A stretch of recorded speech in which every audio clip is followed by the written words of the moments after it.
Last time on And Other Horizons, we celebrated my birthday and headed east, seeing amazing sights. Watched Mon make hand gestures, make friends, and make snowmen, and we kept the wheels spinning on this incredible adventure.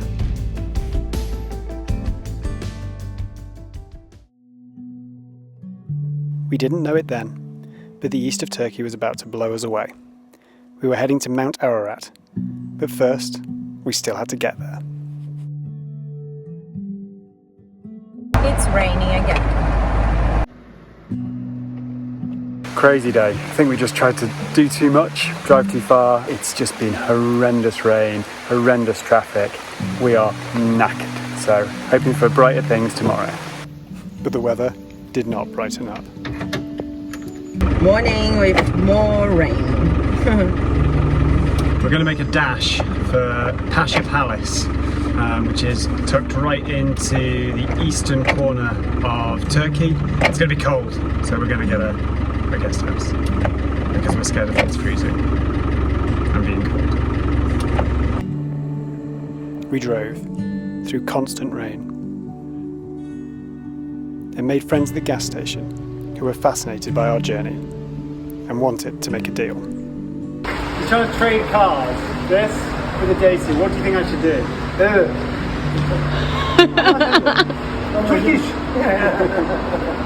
do? We decided to turn down the kind offer and continue east in our trusty steed. But things quickly took a turn for the snowier. Like proper snow. It came down thick and fast and coated every inch of Sully. We weren't ready. So we are bailing a little bit now. We checked the weather forecast. It was saying that we could face very low temperature, so we actually planned the day to make sure that we would be the highest part of the journey when the sun should be out. We need to empty our water tank. We would have done it this morning, but it was so wet. We'd found a point that was low enough and warm enough to do it on the way, but yeah, we're just not comfortable carrying on until that's done, so turning around. We drove back through the snow and said goodbye to the east for now. And hello to a very rainy camp spot. This black box is our water tank.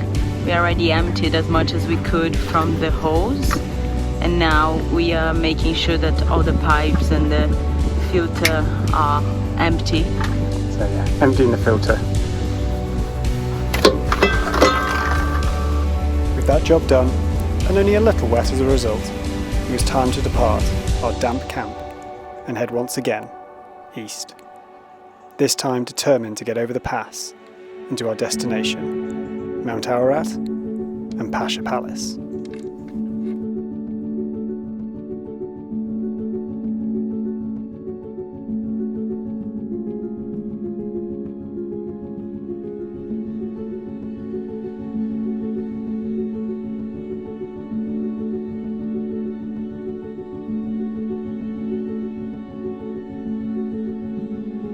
Take 2. Fully prepared. See you in a snowy place. No water in the tank, no water in the pipes, no water in the filter, hopefully. Hopefully. Yeah, see you in a palace.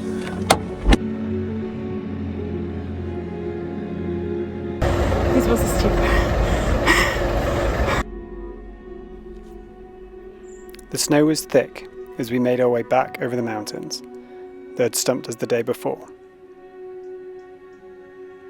And apart from the traffic, the roads were beautifully clear. And it felt like no time.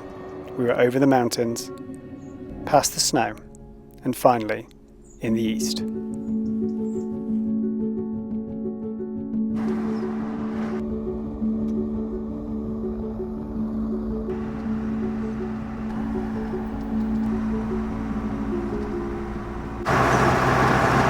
Finally, we find ourselves under the shadow of the imposing Mount Ararat. The next day dawned and the city woke. The locals stared. And we were finally heading off-road to a sight we'd been itching to see. Mount Ararat.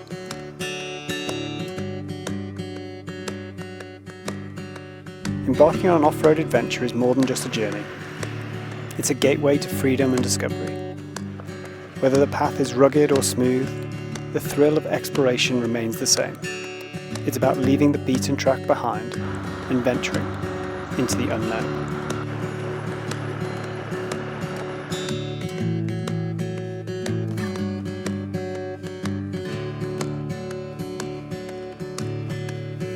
The journey to Ararat was as much about the experience as it was about reaching the summit. The landscape, vast and varied, offered stunning views and a sense of solitude that's hard to find in the modern world.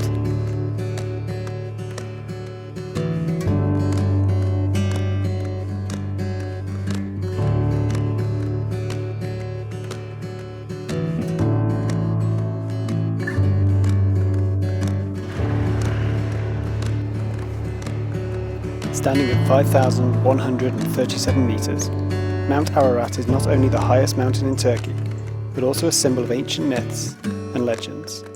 It's believed to be the resting place of Noah's Ark, which adds a layer of mystique to its majestic presence.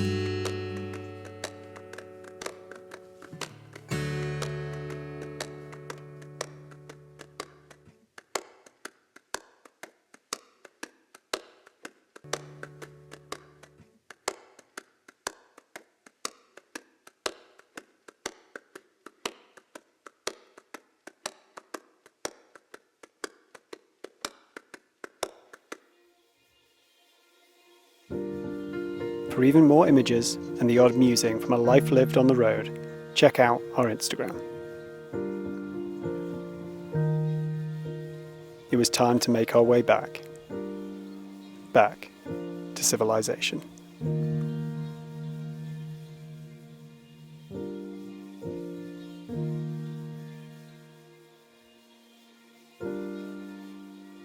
To get very close to Mount Ararat, it was beautiful.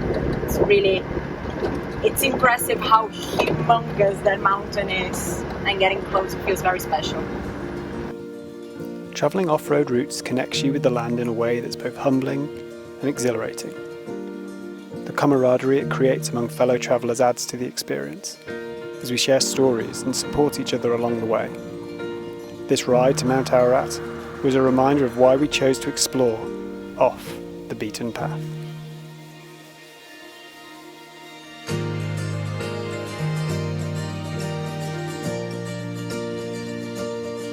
Even though the path was easy, it's a journey that stayed with us, long after the dust has settled.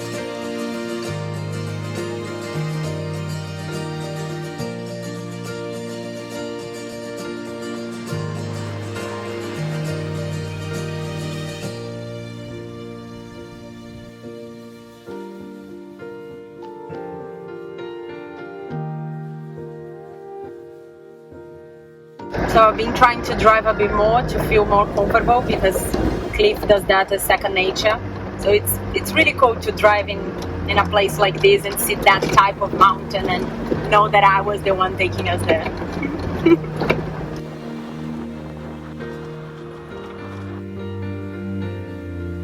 As we neared the end of the dirt track, the sun was starting to set, and the setting sun had a gift to give us before it dipped below the horizon.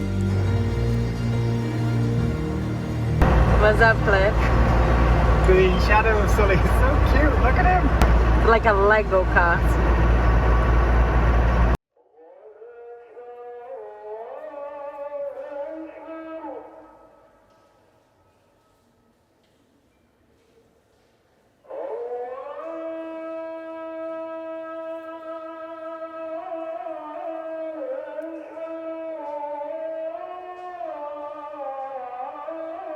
Arriving at Ishak Pasha Palace at sunrise was like stepping into a different world.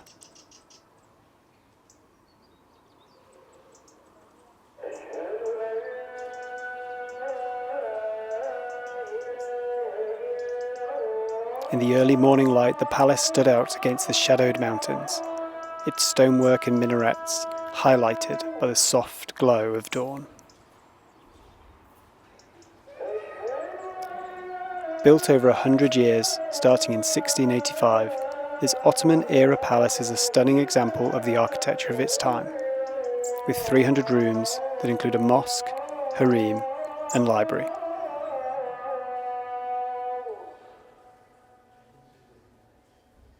Standing in the courtyard, surrounded by the beauty of the Anatolian landscape, we felt a deep appreciation for this remarkable place and its enduring legacy. Walking through the palace, the call to prayer echoed around us, adding a layer of depth to the experience. Pigeons flew through the open halls, a reminder of the life that once filled these spaces. It was a moment that connected us to the past, making the history of the palace feel very real and very present.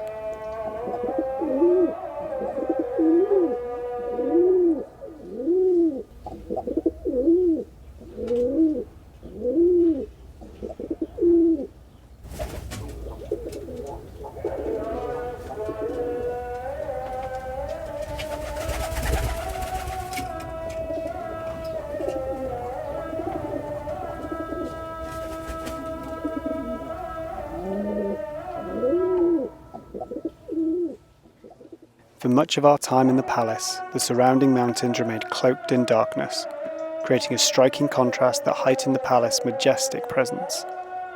As the sun rose, its golden rays kissed the palace walls. We couldn't help but feel a sense of awe.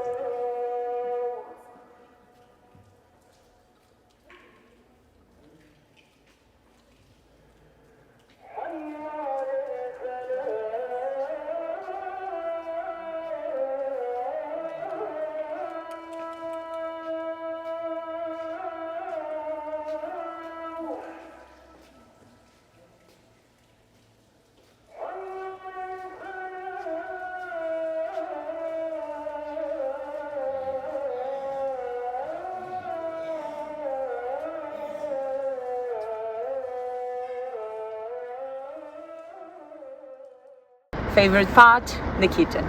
They are adorable. I want you to take them with us. Unbelievable. After this moving experience through an ancient palace, the best bit, the kittens.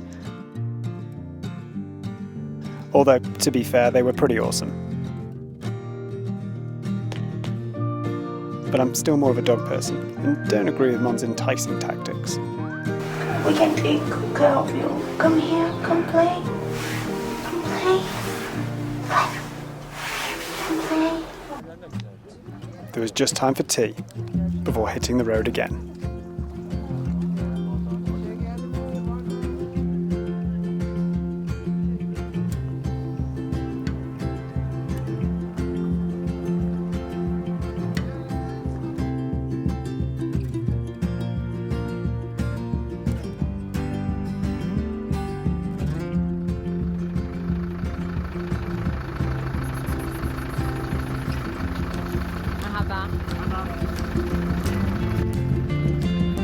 The traffic in Eastern Turkey, let me tell you, we love it.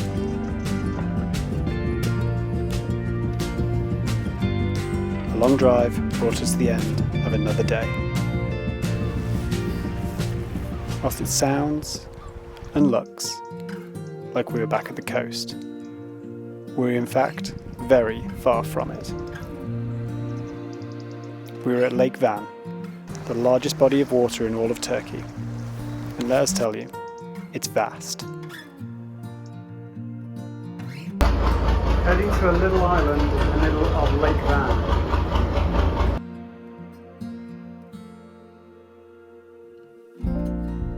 As we left our camp and set sail across the turquoise waters of the lake, a sense of mystery and anticipation filled the air.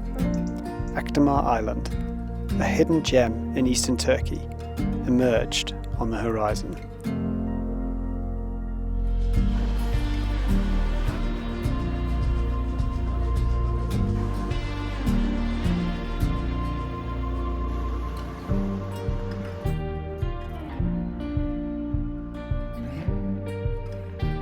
Arriving on Akdamar Island, the Church of the Holy Cross greets you like a timeless sentinel. Built in the 10th century, its pinkish sandstone walls are like pages of an ancient book.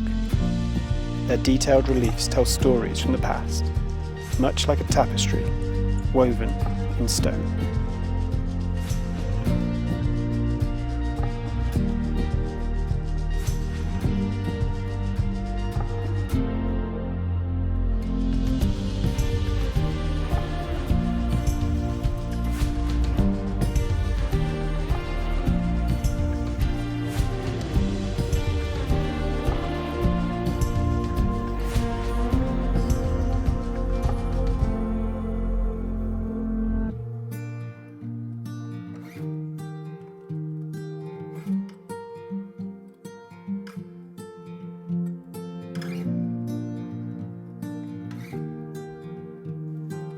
We couldn't cram all of what we had to share on Eastern Turkey into this one video. Subscribe and tune in for the next episode and even more from Turkey and beyond. The rubber was turning once more. We were leaving Lake Van in the rear view and heading back into the mountains.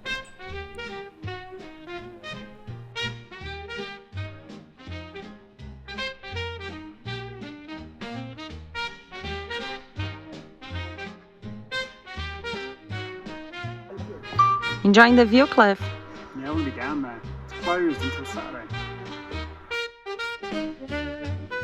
This is Nemrut Crater, a dormant volcano. We had intended to park just about here and enjoy this incredible natural wonder.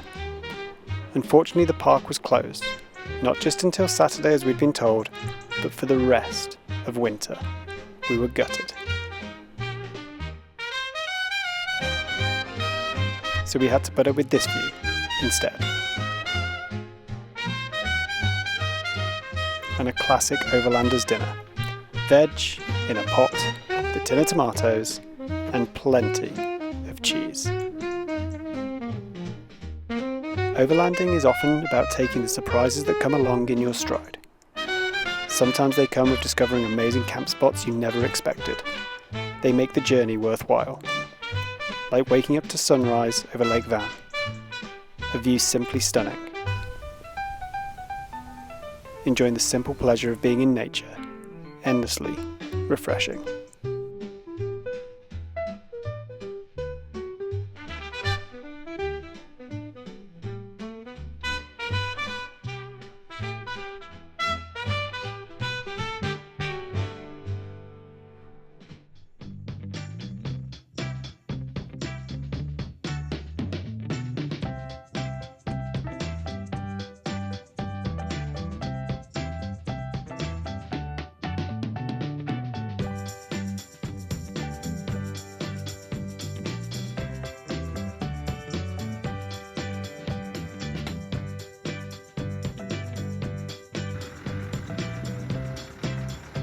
Tune in next time to find out what's so special about this next valley tucked away in the east of Turkey.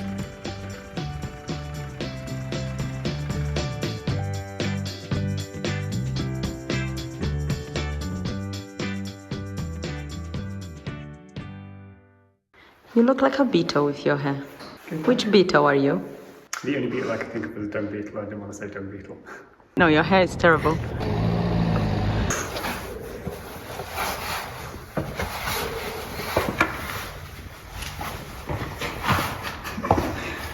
In ode to the Ministry of City Walks.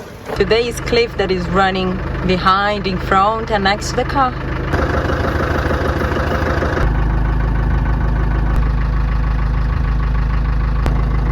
Can someone explain what Cliff is doing?